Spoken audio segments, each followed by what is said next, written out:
Hello, everybody. Hey, Shawn. Hi, Katie. How are you today? I'm great. How are you? Oh, Welcome. enjoying the weather. I It's know it gorgeous. looks gorgeous there in Chicagoland. What's the temperature?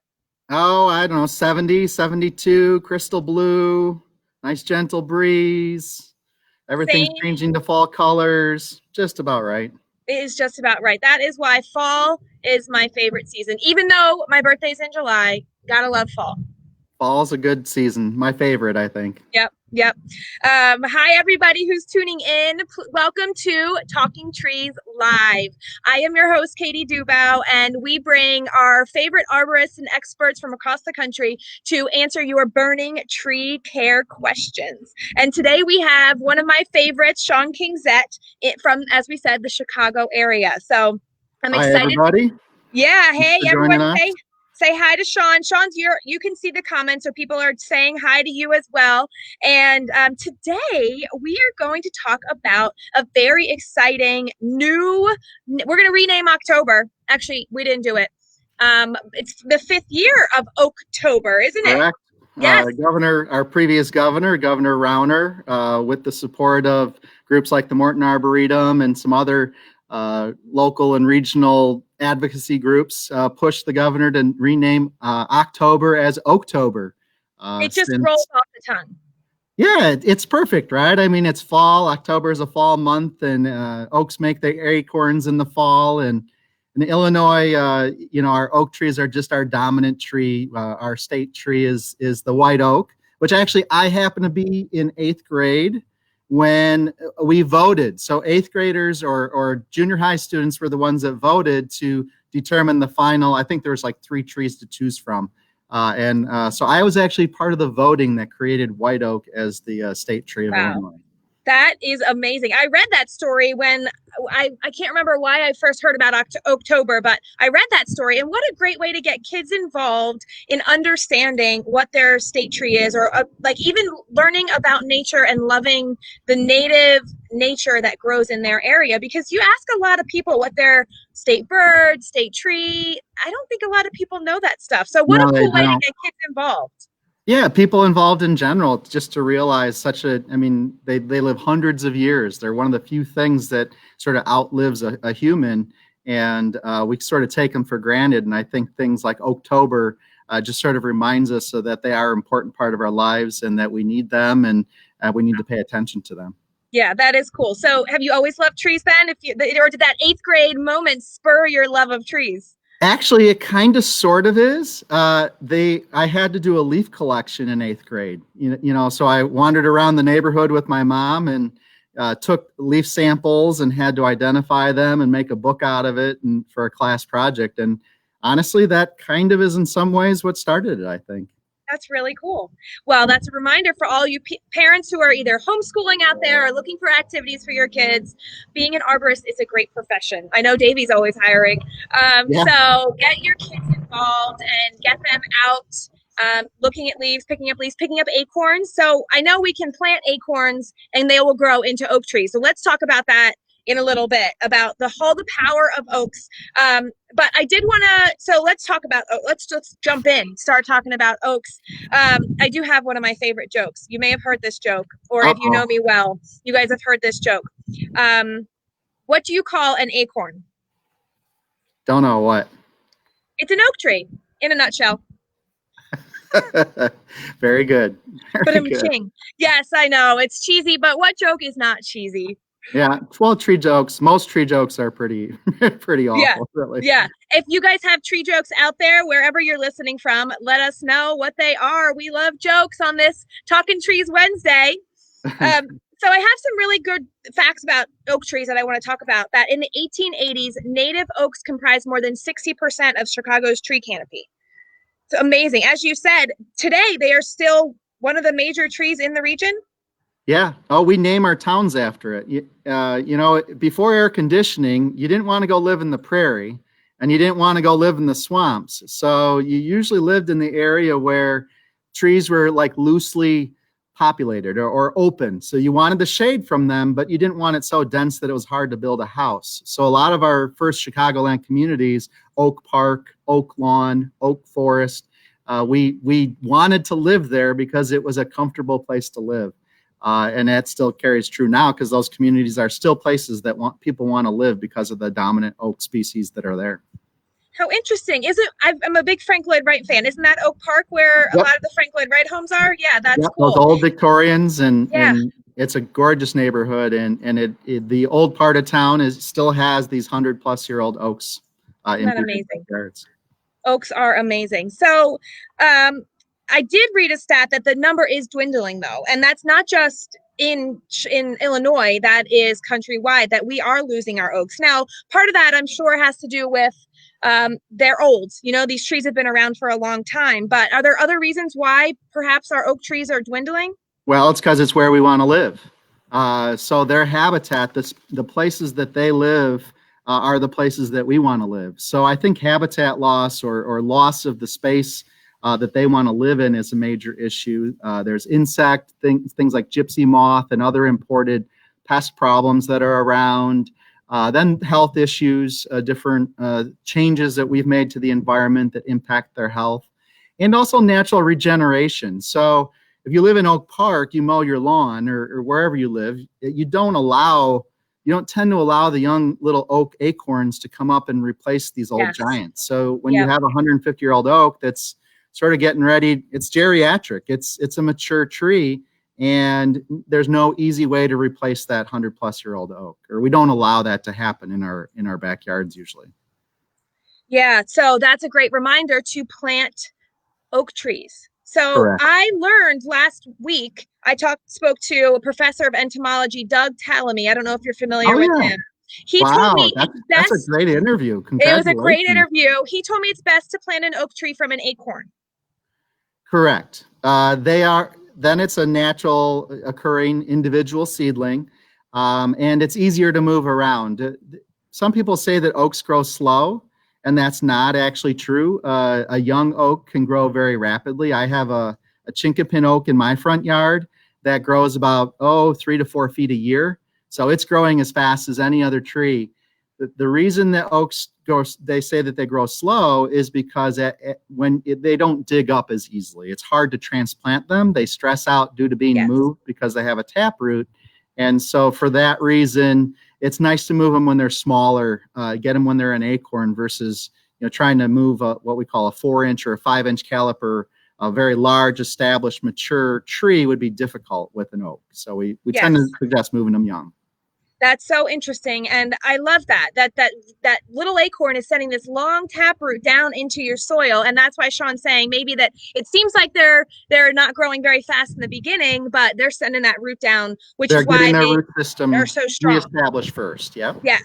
So Sue's asking, how long we're going to get into all the great things that we love about oaks. And one of the things Shawn told me he loves the most is their longevity. So how long are we looking at for oaks to live? Several hundred years. Actually, it's kind of difficult to say. There is something called an oak barrens, where prairie fires went across and burned off the top of the oak tree. They suspect that some of those oak trees' root systems might be 1,000 years old, but several hundred. So like the Y oak that relatively recently fell over in Maryland, they suspected that was about 400 years old. There's the angel oak in the Carolinas that's several hundred years old. And I think some of our big white oaks and Burr Oaks around our area, they're probably, 200-300 years old. But it is very difficult to say with certainty how old it is. But the point is that multiple generations, more than one human lifespan. It's amazing. What an investment. I mean, when we're talking about investing in your landscape, is there a better investment than something that's going to live for outlive you and your next generation and the next generation? It's amazing. Yeah. I love it. So nice as little trees and nice as middle-aged trees and nice as mature trees. And provide so many benefits. But Jessica, let me get to Jessica's question. We'll talk about the benefits of oaks and all more about oaks. But Jessica's asking that she noticed a lot of oak galls, which I don't know what that is, but you'll tell us. She says, is there any way to prevent these? And tell us what an oak gall is. Sure. There's a lot of insects, or actually the gall is actually the plant's or the tree's response to something that happens to it. It's almost like a wart, like a tree wart. But oftentimes there's an insect or some critter that actually releases chemicals into the tree that cause the formation of the gall or the warty growth. And then the critter gets to develop inside of that gall without any harm from things outside. It's protected inside of there. So like an little apartment condo or something. And then it finishes its life cycle, that part of that insect's life cycle, and then it emerges and moves on and does whatever that insect or critter does. Most of them do not harm the tree, and there are unfortunately no effective treatments for that, or it's very difficult to treat those problems. And because it doesn't tend to harm the tree, we don't tend to treat for that. Got it. So why do you think maybe on the tree that Jessica's asking, is it that maybe there's more insects in her region this year, do you think? Or why would an oak have more galls than usual? Because they do have life cycles, or there's ups and downs. You'll have it where for a certain period of time, there'll be a whole bunch of like ladybugs. Maybe people have noticed the number of ladybugs, or the number of stink bugs, or maybe box elder bugs are bad. It's the same story. There's certain cycles where due to the weather or whatever, that insect that population goes up for a while. And then maybe a year or two later, something changes and then that population comes down. But oftentimes it's because that oak is now of a size or an age where it can support that specific gall. There's a lot of very unique wasps and stuff, micro wasps that depend on oaks as part of their life cycle, or insects in general, butterflies, beetles, different things that if there's not an oak tree, they can't do what they need to do in life. And they're not harmful, they're not hurting the tree, they're just living with the tree, and they need that tree in order to complete what they do in the world. So Jessica, maybe your oak is doing something. Well, your oak is definitely doing something to support the local, ecosystem. Yeah. Yes, but those galls are nothing to worry about from Shawn. Correct. We're getting a ton of questions, Shawn. So I'm going to just leave our OAKtober questions for a minute. And Melanie is asking a question about Florida. I know that you're in Chicago, and so our arborists are specific for their regions, but maybe you can help her. She's talking about one of her live oaks. And she says it's healthy. An arborist came out and said it was healthy, but there's a lot of dead branches in the canopy. Should they be trimmed? Should she have an arborist come out and trim them? Yes, certainly. Trimming the deadwood out of a tree is definitely good for its health. It's a good safety thing too. They can't break and hit you in the head. But yeah, between health concerns and safety concerns, it's definitely a good idea to deadwood prune an oak tree. Now, being in the South, that's an evergreen oak, and I'll be honest, live oaks can get oak wilt, which is a fatal disease of oaks. And I'm sure there's a right and a wrong season for pruning live oak. Because it's a southern tree, I'm not certain when that is, but I do know that you need to check with a certified arborist to make sure that you're trimming it at the right season. Awesome. Great tip. Thank you. I hope that answered your question, Melanie. Let us know if it didn't. All right, back to OAKtober, because we're here to talk about oaks. And why is October is it just a catchy name that October and OAKtober sound better than OAKtember or something like that? Well, I think it's because they're making their acorns this time of year, because it is the state tree, because it is catchy. I think all the above. But mostly because it's just seasonal. There's Halloween, there's Thanksgiving, you're going into the fall season, and it's just very appropriate. The oaks turn in fall or in October, so their fall color is happening in October. So I think for all those reasons is why they named it October for OAKtober instead of some catchy one for another month. Yeah, and even though we have Arbor Day, which is typically, I know it's different for lots of different states, but the National Arbor Day is in the spring. Fall is a great time to plant trees. So I love that it's OAKtober, because it reminds people that fall is such a great time to plant your trees. Oh, completely. Yep. Especially deciduous trees. Yeah. Many deciduous species, you get the whole fall and early spring for that root system to regenerate. When you transplant a tree, you're cutting off the majority of the tree's roots. And if there's a lot of leaves, there's not enough roots to keep those leaves going. So if you transplant a tree in the fall, it has plenty of time to regrow those roots before there's a lot of heat and drought stress in the summer. Yes. Yeah, like basically 6 to 9 months before there's going to be drought stress on it. Fall is for planting, people. So Kim asked earlier, and you just mentioned one of the other reasons maybe that OAKtober is in October is because of the color, the fall color. Do you have a favorite oak? You have a Chinkapin, Chinkapin in your front yard. What is one of your favorite fall oaks for fall color? I think I do like white oak. It has kind of a pinkish red fall color. I love their branching structure. It's just very graceful and delicate. I actually used to have a little radio show in the town I live in called Harvard, and it was called Tree Talk. And the people I interviewed, I always asked them, well, what's your favorite tree? And they actually never said white oak. The most common answer was actually Burr Oak. Interesting. Yeah. I think they like, it's a very Halloween-y tree. It's a very sort of, the it's spooky rough branches. and it looks like it's going to beat you up or something or jump out of the ground and attack you. So actually that's a Burr Oak. Behind me is a Burr Oak. And so a lot of people like Burr Oak. To be honest, I mean, there's scarlet oak, there's red oak, there's every tree is a little bit different and has different characteristics. And I guess white oak, if you push me to it, I'd say white oak, but I like a lot of different oaks, to be honest. Me too. Well, the Chinkapin is a smaller species, right? It doesn't get the 100 feet tall, or maybe I'm mistaking that. Chinkapin is an unusual, maybe doesn't get quite as mature. It likes a very specific, it likes a dolomite mines or very limestoney, gravelly type situation. So it doesn't grow everywhere. It's in the white oak family. So there's, just so people know, there's basically two main groups of oaks. There's the white oak group and then the red oak group. There's slight differences between each group of trees. In general, the red oak group has pointed lobes. So if you look at a leaf and it comes to a point, then it's probably in the red oak family. If it has a rounded lobe, then it's probably in the white oak group. Interesting. At least in our area in the Midwest. So nice. But what was I saying? Oh, Chinkapin is it's a good tree. I like it. It's unique. Another interesting question, I've never thought about this, but Heather's asking about the acorn size. And so does that make a difference when planting, or why do some have bigger acorns than others? That's how we identify them. So like each type of, just like the leaves or whatever bark characteristics, the different things we use to identify a tree. The biggest thing we use to determine any type of tree actually is the flower type and the seed type. So that's really what determines genus and species of most trees. Now that's not entirely true, but for the most part, you identify it by the flower and the fruit. So most of the time we can tell which type of oak it is based off of that acorn. As an example, the reason they call Burr Oak isn't because they named it after Aaron Burr or some American person. It's actually based off of the fuzzy cap on the acorn.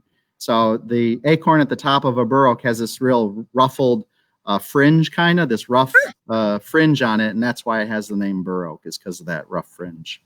Interesting. Now we can all go out and identify oaks. So that'll be one thing we'll tell you later as ways to celebrate OAKtober.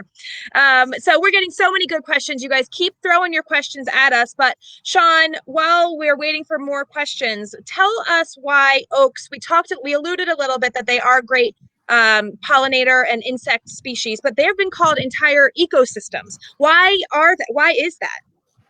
Because they live for so long, plants can adapt or insects can adapt to them. They can trust that they're going to be there for a long, long time. So certain insects and certain plants have adapted to living with them.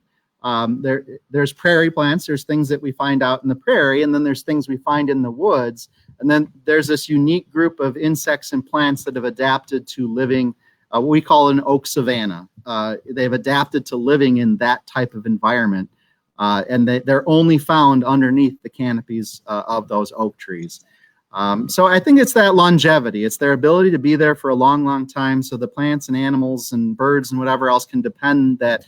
So if you're a blue jay, let's say, you can depend that acorn or that oak is going to make acorns for you to eat for a long, long time and be a constant food source or home source for you. Yep.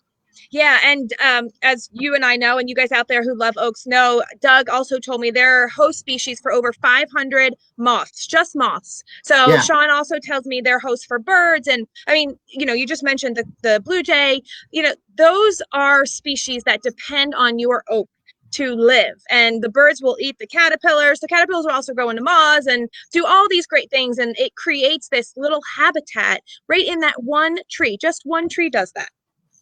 Yes, it doesn't. Now we like more of them. We'd prefer to Yes. see hundreds of them, but yes, even just one tree can have a great impact on that little micro environment or micro ecosystem. So back to some more questions. Another question about street trees. So we know oaks can grow huge, really, really tall, hundreds of feet or 100 feet tall. Are there oaks that are more suited to be more urban trees or street trees? Yeah, actually, it's because of some of those characteristics. As an example, there's an oak called a swamp white oak. It's in the white oak family. It's kind of like a white oak or a bur oak. It seems to do pretty well with our heavy clay soils and can deal a little bit with, in Chicagoland, in our high clay soils, we tend to have a high pH soil or a very alkaline soil. And swamp white oaks are a little bit better at some other trees at living in those less than perfect parkway soil conditions. So we found that kind of surprised us. Here's this thing, oak, they're sensitive, they grow slow, blah, blah, blah. But the fact of the matter is some of them are actually pretty decent street trees and hold up pretty well. Also, with changes in some nursery production with how that whole taproot thing, there's some more recent nursery production methods that make it so that you can move these oaks and get them to not a huge size, but a 1.5-inch size or so, and plant it on a parkway and have it succeed and grow. So more and more municipalities are starting to get more oaks into their parkway tree species mix and finding that they do pretty well. That is great news. Yeah, no, that's good because that's part of the problem with our parkways is we plant the same thing over and over again. So the more diversity we have on the parkway, the more resistant to different insect or disease problems or emerald ash borer or Dutch elm disease would be good examples of the opposite, where because there were so many of the same type of tree, when some problem comes around, you lose all of them. Whereas if you mix in the Burr Oaks, and they've adapted to our environment, they're not confused by climate change or whatever else. They've lived in, they know that it doesn't get warm in Chicago till the end of May. They don't get confused. They take their time before they have their leaves open up, because they know that we have late season frosts where a lot of our non-native trees that we plant, they're not adapted to our springs. And so if we have a late season cold or something, then they get damaged by it. Or if we have a polar vortex winter and we go to 35 below, that non-native tree doesn't deal with it. Whereas our native oaks are a little more adapted to the changes in our climate and different swings in weather from year to year. Oh, that's great. I mean, Rick is tuning in from California, and Rick, we're thinking about you. Those wildfires are terrible. And he's saying that some of the oaks, are you saying some of the oaks, Rick, are coming back in California after the terrible wildfire 2 years ago? So that's great to hear. Now, I know that there is no wildfire resistant tree, but are oaks, or actually trees they are. Burr oaks have adapted to living with fire. There you go. They have a Rick. very thick, corky bark, and they actually need fire. So the reason they go live out in the prairies is because they don't like living with other trees. They don't like living in the woods. They want full sun. They tend to have a much wider, full, wide canopy and grow thicker than other trees because they tend to grow by themselves in the savanna. So they're the first trees that go out into the prairie and try to take it over for tree kind. And so they actually have adapted to living with fire. And a lot of our native Illinois oaks have adapted to living with controlled burns, prescribed burns, not wildfires, but actual. So in a lot of our oak ecosystems in northern Illinois, I'm in McHenry County right now, and the conservation district here in the springtime, it's amazing. You'll just see all these big fire plumes or all these big smoke plumes from where all the prescribed burns are taking place in their natural areas to try to preserve those oak woods, to keep the non-native plants at bay, to keep the honeysuckle and the buckthorn at bay, to try to preserve the big old oak trees and promote new oaks and other native plants to come up other than the weed trees. Wow. He said Burr Oak, which is Burr, right? 2 R's? No, well, depends who you talk to. Yes, you can pronounce it Burr, Burr, or Bur. Either is acceptable. Got it. Jen helped us out. Rick couldn't hear what you said, so Jen helped us out. Thank you, Rick. I hope that helps, and we're thinking about you out in California. I think their coastal oaks also have adapted to fire too. A different kind of fire, but I think that ecosystem also needs a little bit of fire, and I think those coastal oaks in California need a little bit of fire to stay healthy. Well, we've got two questions that kind of are related. So one is, how do we care for our young oaks, particularly if you have newly planted trees? And then, who was it? Paulette was asking about how these are living legends, these oaks who live for a long time. How can we care for our old trees? So it's kind of a similar question. How do we care for our oaks and make sure that they're going to last a long time? Sure. Well, one is just having it looked at and make sure it is healthy. Mulching the tree, proper mulching is really, really important. Watering in drought, proper pruning, having a certified arborist look at it, occasional pruning to take those dead branches off. And because of these sort of different health concerns that oaks have, oak wilt and some other insect and disease issues, sometimes managing those problems to try to prevent the loss of your tree. They are old and they do require a little bit of help sometimes to stay going. So is there anything specific you would recommend for young oak trees? Just basic care. So watering in drought, a good mulch ring, proper pruning so that it has a good branching structure. Oaks are good because in general, some of our faster growing trees, let's say a silver maple or fast growing trees sometimes don't have really good branch connections, or how their form is, they're not as strong. Oak trees, they tend to have stronger branching form, but still proper pruning when it's young can make sure that it has a good branching habit for the future so that it doesn't fall apart in storms or split or crack or something like that. Great. What's that? Go ahead. No, I was going to say, I hope that helped Heather and Paulette. Let us know if you need more info, but go ahead, Shawn. The other big thing that I want to say before I forget is construction projects. So many times we name a subdivision like Oak Hills or something like that, and you go back to that subdivision 20 years after development, and there's not a single oak tree left. They don't like to have their root systems damaged. They don't like soil compaction. They don't like changes in drainage. A lot of our oaks can be sensitive to construction type injuries. So if you're going to have anything built, if you're going to have a garage build, if you're going to put in a driveway, you should definitely have that looked at and make sure it can be done in a way to minimize the impact to the tree. And then there are things that can be done to the tree during and after the construction process to try to prevent problems from coming in. Different treatments we can do to prevent different insect and disease problems and try to get the tree to be healthier again. Those are great tips. I think oftentimes people don't think about that when they do their home projects, that the roots of the trees, while the tree might be 10, 20 feet away, you could still be harming the roots. So thanks for bringing that up. Yeah, roots grow wide, not down. So that, yes, it has a taproot at youth, but at maturity, the roots are going sideways. They're growing out, and they're usually in the top 18 to 24 inches. So anything that goes down even 6 inches can harm the health of the tree. So speaking of the health of the tree, you already mentioned oak wilt, which we know of as a very dangerous, sometimes detrimental disease. Can you talk to us about a couple of the tree diseases that oaks are susceptible to? Sure. In our area, there's kind of a newer problem, or an area that's come to the region recently, is Burr Oak blight.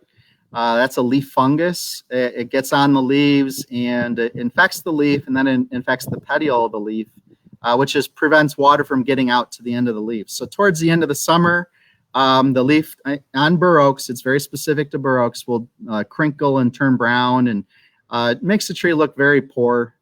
It actually is not necessarily a fatal pest. Because it's hitting more towards the end of the summer, the tree's had the chance to make energy from, the leaves are there to make sugar and food for the tree. Because it hits at the end of the summer, it's not as much of a problem, but it's still a tree health problem. Stress trees get an insect pest called two-line chestnut borer. So if a tree has had some sort of root-related problem, there's an insect that attacks it, and it can cause a lot of harm and dieback and death in the tree. So we have to manage that insect from time to time. Then there's oak wilt. There's something called armillaria root rot, which when the root system is not in good soil, the root system will get infected with this fungus and cause the root system to die, and then that can kill the tree. There's several different severe pests. And, having your arborist out, certainly being outside, Shawn and I were just talking about, he's at a public park and I'm in my backyard, but we know people are outside more, and we love that because people are looking at their trees more. But some of these things you can't spot on your own, with the naked eye or untrained eye. So that's why having an arborist out is really important. They can spot these things. And Yeah, Shawn, it can be very subtle. we're in this, all trees are going into their dormant period. So can you talk to us about, particularly with oak wilt, why dormant pruning, or tell us what dormant pruning is, and Sure. talk to us about why that could be helpful for like a disease like oak wilt? Yeah, so with oak wilt, there's some insects that carry the disease from an infected tree to an uninfected tree. And they are attracted to fresh pruning cuts for some reason. So if you prune a tree from, let's say, April 1st to the end of the summer, we use October 2nd as a guideline, then this beetle can move the spores from an infected tree to your tree. So we try not to make pruning cuts on the oaks during that season for that reason. So when we say dormant pruning, that's what we're talking about. It's actually the same with that two-line chestnut borer. They're attracted to freshly pruned trees. So for several different reasons, in general, we just suggest waiting to the winter or dormant months to trim oak trees. In general, oak wilt is worse in the red oak group, but we worry about it with the white oak group also. And is dormant pruning something, I know a lot of people are probably thinking, well, my trees are going dormant, they don't need care. Is it just with oak trees that dormant pruning is popular, or is it something that can be done with all your trees? It can be done with any tree. It doesn't have to specifically be oaks. There can be other reasons to prune a tree in the winter months. Also, American elms, there are still some American elms out there, and they're susceptible to Dutch elm disease. Right. And a similar story, there's a little beetle that carries the disease amongst American elms. So if you prune in the winter months, you can avoid that also. So there's other tree health issues, but other reasons are we can see the branches better. So sometimes we can't see what's going on inside the tree, inside the canopy, but with the leaves off, we can see inside of there better. Also, your garden is dormant. So when dead branches are dropping on your flowers underneath your trees, sometimes you get very mad at us. And so if we do it in the dormant months, then we're not doing as much of an impact to your garden sometimes. Yeah. So there's a lot of different reasons. One is we're slower. We need the work. So yeah. We work year round. And so it's good to have good sources of work for our employees during the winter months. And I know, listen, I hear from countless friends who ask me for landscaper recommendations or, arborist recommendations. And I say, they're booking pretty far out when you're in the spring. If you have a problem, then it might be a long time before you can get somebody. So in the slower seasons, always a good time to be able to get that arborist or that person out to your yard in a more timely manner. So great tips.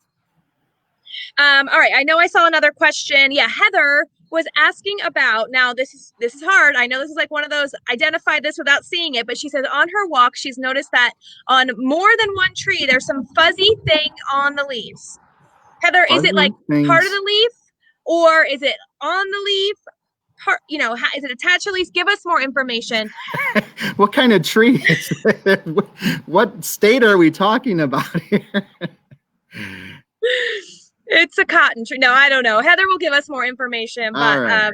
So we talked about caring for our oaks. We talked about things that plague them, about calling your arborist to make sure that we protect our old oaks, because not only do they give us countless benefits, even starting from the shade that you mentioned at the beginning of the show, but they are, as Melanie is saying, they are an entire ecosystem for birds and insects and even little critters, probably, chipmunks and cute little bunnies who want to nest underneath their leaves that fall from the oak. So they are just a world of benefit for us. So we want to protect them.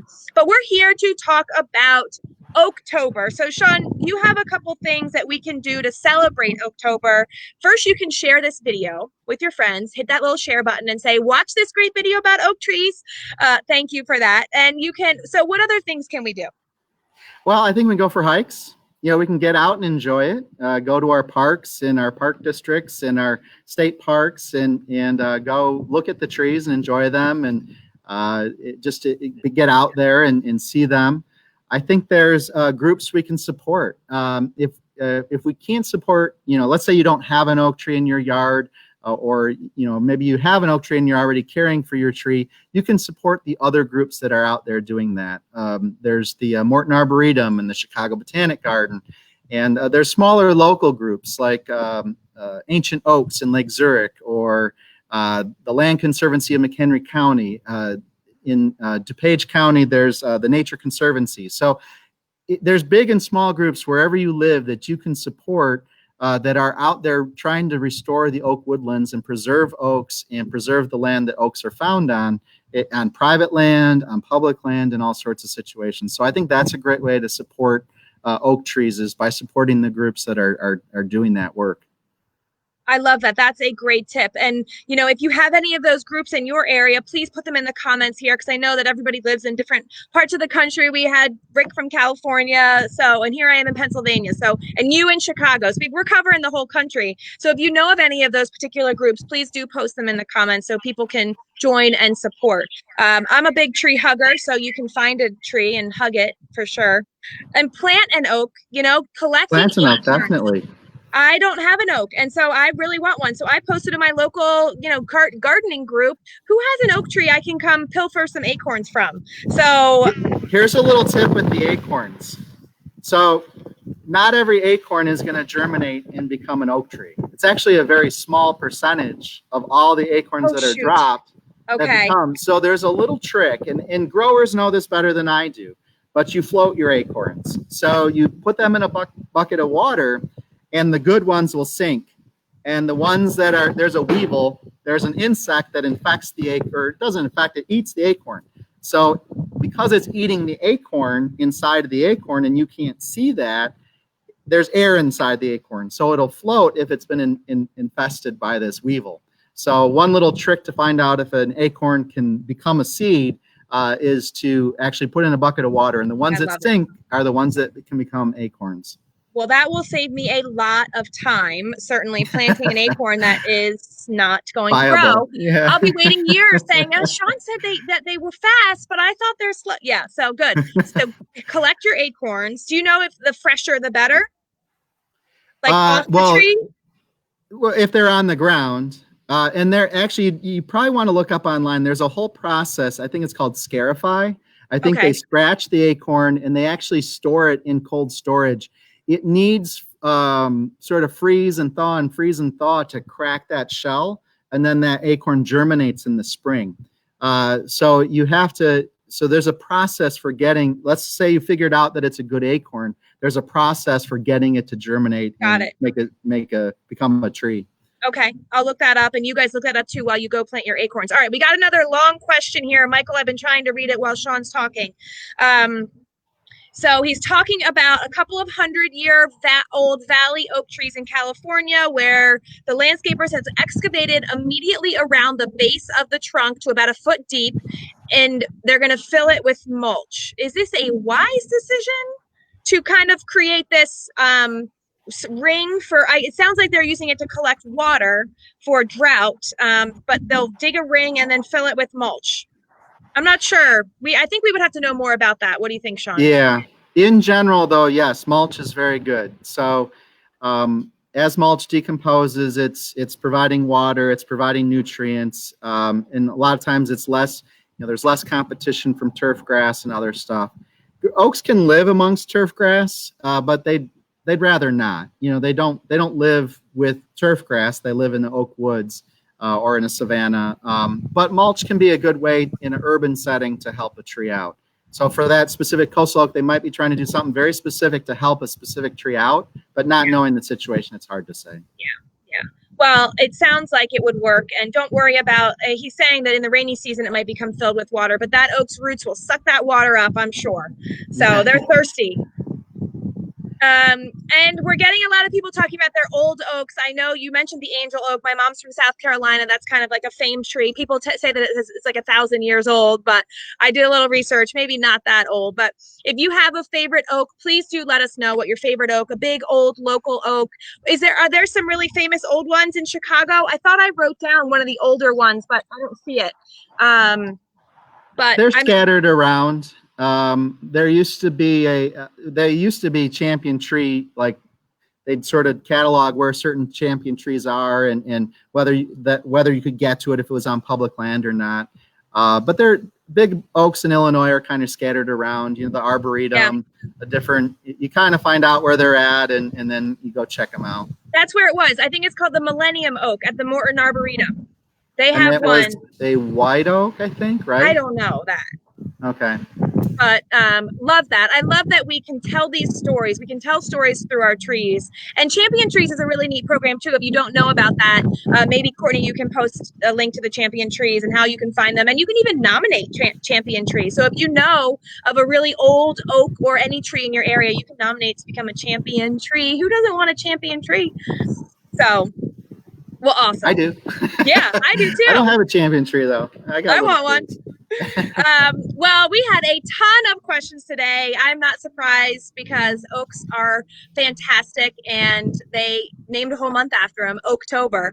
And we're a big fan of you, Shawn. Thank you so much for sharing all of these tips with everybody here. I'm trying to see if there's any. Jen is pulling up some. She's saying that Millennium Oak is more than 250 years old.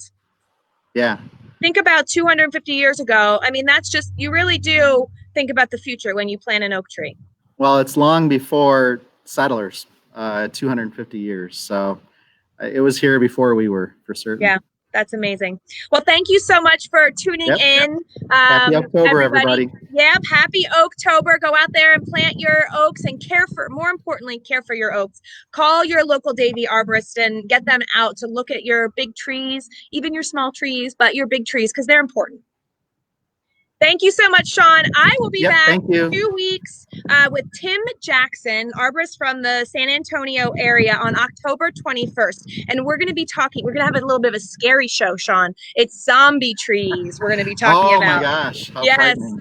Yes, a Halloween show. So tune in October 21st at 3 p.m. Eastern. But for now, we'll say goodbye to you, Shawn. Thank you so much. Bye, everyone.